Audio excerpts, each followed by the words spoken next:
நீங்கள் பார்த்து கொண்டிருப்பது நியூஸ் 21 செய்திகள். தமிழ்நாடு செய்திகளை உடனுக்குடன் தெரிந்து கொள்ள நியூஸ் 21 செய்திகளை பாருங்கள். தேனி மாவட்டம் உத்தமபாளையம் தாலுகா சின்னமன்னூர் அருகே அழகாபுரியில் அமைந்துள்ள ஸ்ரீ வீரகொண்டம்மாள் திருக்கோவிலில் நூதன அஷ்டபந்தன மகா கும்பாபிஷேக விழா நடைபெற்றது.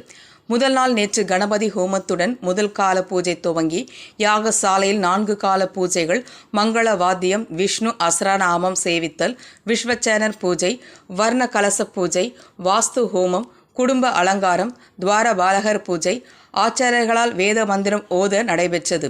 இதனையடுத்து இன்று காலை கடம் புறப்பாடாகி குடும்ப கலசத்தின் மீது ஆசாரியர்களால் தீர்த்தங்கள் ஊற்றப்பட்டு கும்பாபிஷேகம் நடைபெற்றது.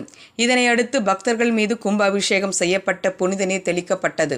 கும்பாபிஷேகத்திற்கு சின்னமன்னூர் மற்றும் காமாட்சிபுரம் சுற்று வட்டார பகுதிகளைச் சேர்ந்த 1000க்கும் மேற்பட்ட பக்தர்கள் கலந்து கொண்டு சாமி தரிசனம் செய்தனர்.